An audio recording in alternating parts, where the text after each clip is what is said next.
There once lived a prince in Nepal, and his father, the king, one day had a very grand idea.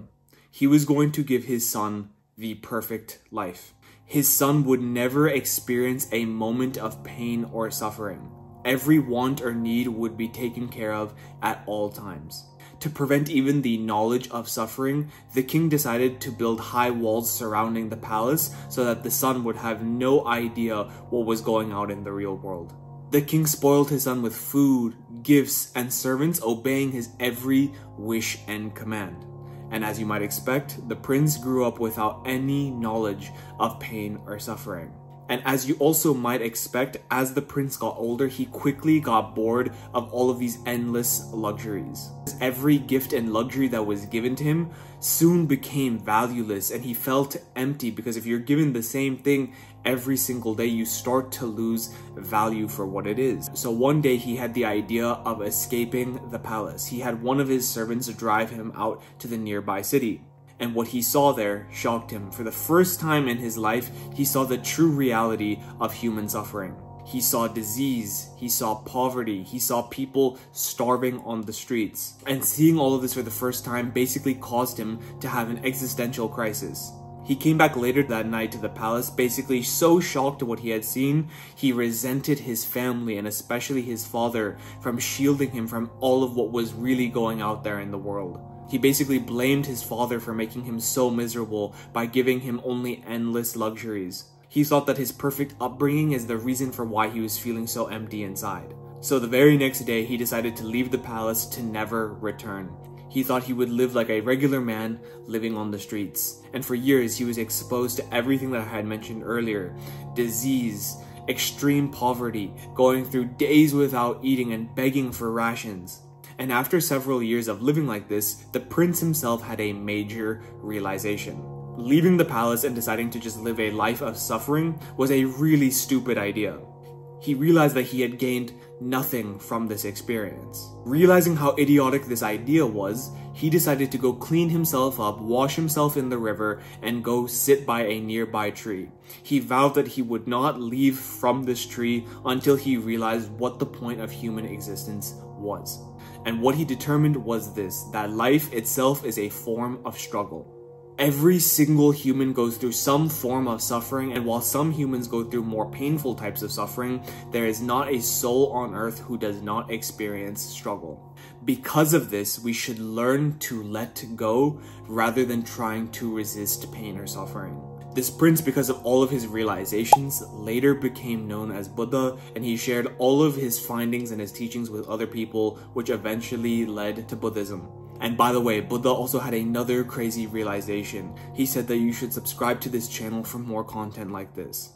We now live in a society that puts happiness and comfort on a pedestal, and that any form of pain or suffering should be avoided at all costs. Take this pill, you'll magically feel better. If you didn't get 8 hours of sleep, that's okay, take the day off and try again tomorrow. Don't go through that pain or suffering of not having any rest. If something feels too hard, just give up. Don't even try to begin with. The issue with living like this, as you've probably seen in your own life, that avoiding these hardships or avoiding this pain doesn't make you feel any better, as you can also see in the life of Buddha that I explained before. In fact, it makes you a very irritable, angry, and resentful person.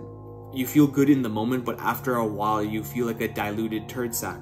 At the same time though, there are people who decide to struggle and pick the hard route for no reason. This was another aspect of Buddha's life once he left the palace. We feel that the more struggle we go through, the more it'll be worth it in the end, or the more we'll get in return for all that struggle that we went through. But I promise that is just not the case. Just because you struggle now more does not mean that you will gain more in the future. Even right now in my own life, or in probably yours, how many times have you not started something or ruined something else because you've tried too hard to be perfect? You're trying to get rid of every flaw. You're trying to over-plan and just be perfect that you never even start the thing to begin with, or you never finish. We try to take on more things onto our workload, or we refuse to delegate to other people because we believe that the more that we do, the more that we struggle, the more that our bosses will suddenly recognize this and give us a promotion because of it. We try to do too many things on our own, or we try to take on more onto our workload even though we know we can't, just because we think that the struggle is worth it and that someone like our boss or our manager will see this and will give us all the credit for all the work that we did.